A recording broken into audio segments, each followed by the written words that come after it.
ચાર સ્થાનો કળિયુગને રહેવાના છે. દ્યુત એટલે જ્યાં જુગાર રમાતો હોય, પાનમ જ્યાં મદિરા પીવાતો હોય, સ્ત્રીય જ્યાં સ્ત્રીઓના શરીર વહેંચાતા હોય, અને ચોથું સ્થાન કતલખાનું. આ ચાર જગ્યાએ કળિયુગ રહે છે. કળિયુગે ફરીવાર માગણી કરી, પુનશ્ચયાચમાનાય જાત રૂપમદાત પ્રભુ. પુનશ્ચયાચમાનાય, હું ફરીવાર માગું છું, એક સ્થાન મને સારું આપો. અને છેલ્લું સ્થાન આપ્યું, જા તારો અનિતિનું જે સોનું છે એમાં વાસ થાય. અને માથામાં મુગટ હતો, અનિતિનો હતો.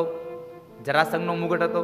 જરાસંઘે જે સંપદા ભેગી કરી એ બધી અનિતિની હતી. અને એમાં કળિયુગ બેઠો અને ઋષિના આશ્રમમાં ગયો અને શમિક ઋષિના ગળામાં મરેલો સાપ પહેરાવ્યો. અને એ સર્પને લઈ અને શમિકના પુત્ર શૃંગીએ શ્રાપ આપ્યો કે જેને મારા પિતાશ્રીના ગળામાં મરેલો સાપ પહેરાવ્યો એને આજથી 7મે દિવસે તક્ષક નાગ દંખ દઈ અને મૃત્યુ થશે.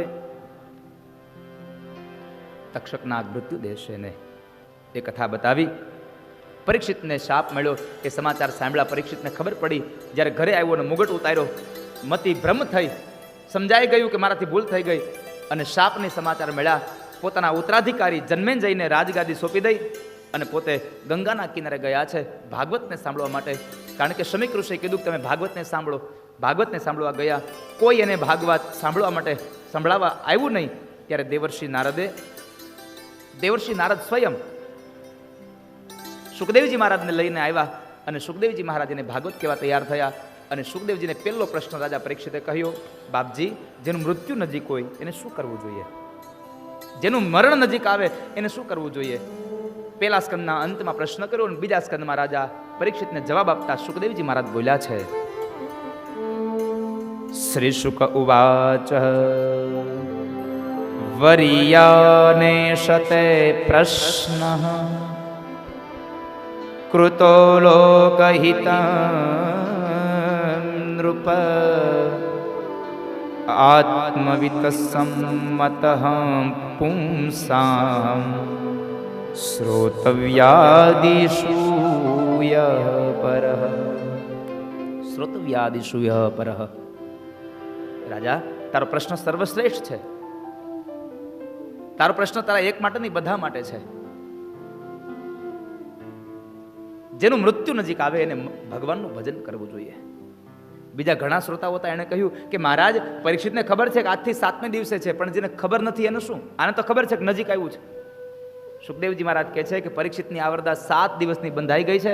આપણી આવરદા 7 ક્ષણની પણ ખબર નથી. ન જાણું જાનકી નાથે કાલ સવારે શું થવા. ન જાણ્યું જાનકી નાથે કાલ સવારે શું થશે. એવી આ એટલે જ્યારે પણ સમય મળે ત્યારે ભગવાનનું ભજન કરો, ભગવાનના કીર્તન કરો, ભગવાનની કથાઓને સાંભળો. ભલે દુનિયા કે આને સમરા કાઢી કે ભલે ને કે વાંધો નહીં, એનો તો નિયમ છે. દુનિયા દો રંગી વાલા ફાવે એમ બોલે, દુનિયા દો રંગી વાલા ફાવે એમ બોલે, નાવડીને હાક કિનારે બીક પછી કોની.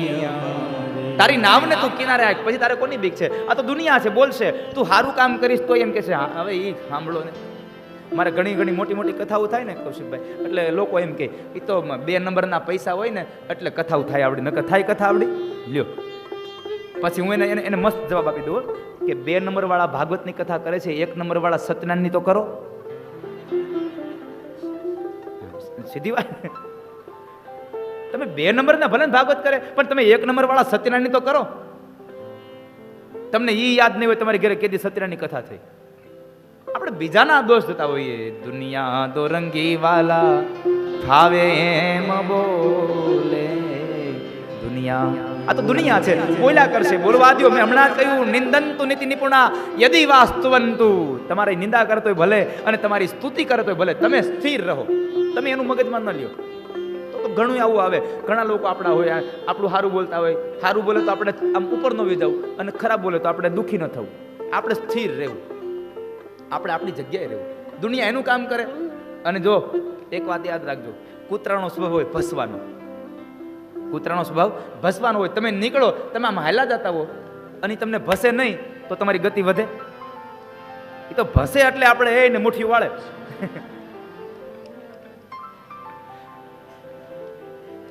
એનો સ્વભાવ એ કરે સાહેબ, એને કરવા દો. બધું જ તારે જવાનું છે અને મૃત્યુ તો કોણ નથી મરવાનું અહીંયા દુનિયામાં. રામ ગયા રાવણ ગયા ઝાકો બહુત પરિવાર, કહે ગુરુ નાનક સ્વપ્ના હે સંસાર. બધા જવાના છે તો શા માટે તમે આનંદ નથી કરતા? આનંદથી જીવી લ્યો ને. મેં હમણાં કથાના પ્રારંભમાં કહ્યું, તમે મન ભરીને જીવી લ્યો, મનમાં ભરીને ન જીવો. તમે મન ભરીને જીવો, પણ અમુક તો મનમાં ભરીને જ જીવે. આણે અમારું આમ કર્યું, આણે અમારું આમ કર્યું. તમે ભૂલવામાં મજા છે સાહેબ. જતું કરે એનું કંઈ નથી જાતું, જગ મારે છે જગની વાતું, જતું કરે એનું કાંઈ નથી જાતું. જેટલું જતું કરશો એટલું તમારું કંઈ નહીં જાય, તમારું કંઈ નહીં બગડે. સમાજ તમારી નિંદા કરે તો ભલે, પ્રતિષ્ઠામાં તમારા ગુણ ગાય તો ભલે.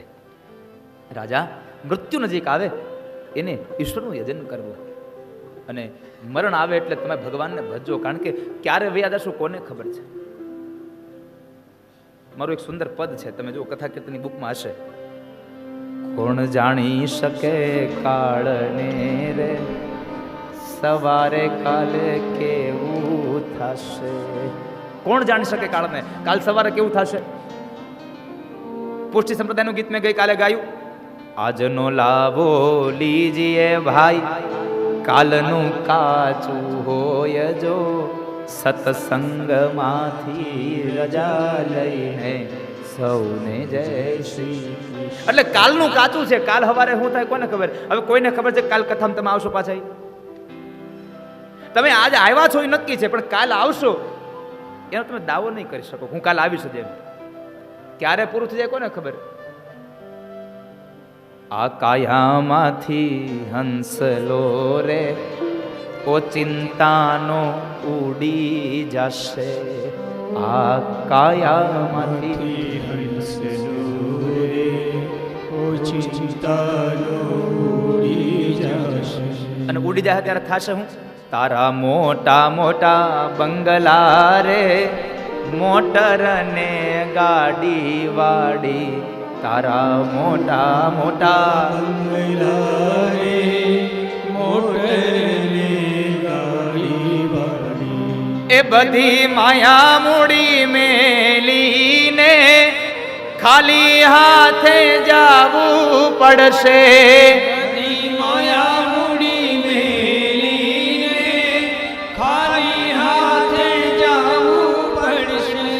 આ કાયામાંથી હંસલો રે, ઓ ચિંતાનો ઉડી જશે.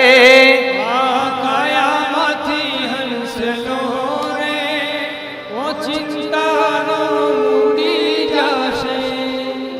પછી કોઈ કામ નહીં આવે. જેને આપણે આપણા દીકરા કહીએ છીએ, કોઈ કામ નહીં આવે. આપણે આપણા કહીએ છીએ ને, એ બધા ક્યાં સુધી સગા છે? સ્મશાને મૂકી જાય ત્યાં સુધી.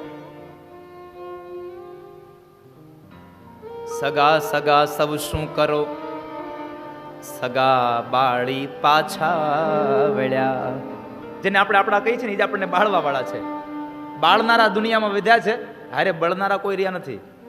સગા સગા સૌ શું કરો, સગા બાળીને પાછા વળ્યા. સાચા સગા જંગલના લાકડા ભેગા આવીને ઈ બળ્યા. આપણી ભેગા, બાકી તો કોઈ બળ્યા નથી. આપણને બાળનાર રહ્યા છે. જ્યારે આ ખોળિયામાંથી જીવ વયો જાહે એટલે કોઈ નહીં હાંચવે. તારો દેહ રૂપાળો રે, નહીં રાખે ઘરમાં ઘડી. ગમે તેટલા રૂપાળા હશો,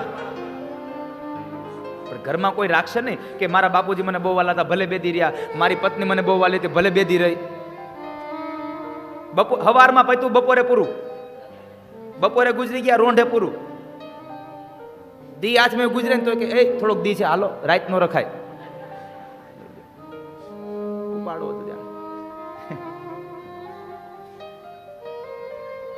તારા સગાને સંબંધી રે, થોડા દીમાં ભૂલી જશે. સ્વાર્થના કેટલા સંબંધી હોય ને. એક નાની વાત કરીને આજની કથાને વિરામ આપું. ભગવાન સ્વામિનારાયણનો જન્મોત્સવ કરાવું અને પછી આપણે રમી લઈએ. કારણ કે હવે એવું લાગે છે કે તમને રમાડી જ દઉં. એટલે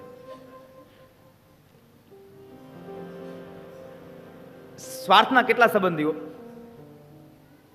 અબજો રૂપિયાની સંપત્તિ હોય અને ઘરમાં દીકરાનો બાપ માંદો પડે એટલે દીકરો શું કરશે? એમ્બ્યુલન્સને બોલાવશે નહીં. મોંઘામાં મોંઘી કારમાં એના પિતાશ્રીને લઈને સીધો હોસ્પિટલ પહોંચી જશે. ડૉક્ટરને કહે તમારાથી જેટલો થાય ને ખર્ચો એટલો લઈ લીધો, પણ મારા બાપને બચાવી લ્યો. અનેક પ્રયત્નો કરવા છતાં એનો બાપ ન બચે, મૃત્યુ પામી જાય. હોસ્પિટલમાં મૃત્યુ પામે, દવાખાને લઈ જાય ને ત્યારે મોંઘી કારમાં લઈ જાય. મને આ દુનિયામાં એક દાખલો બતાવો કે મોંઘી કારમાં દવાખાને લઈ ગયેલા બાપ ત્યાં જઈને મૃત્યુ પામ્યો હોય અને પછી એની મોંઘી કારમાં એનો દીકરો એને લાવ્યો અહીંયા. પછી હું કે હવે શબવાહિની બાંધી લ્યો.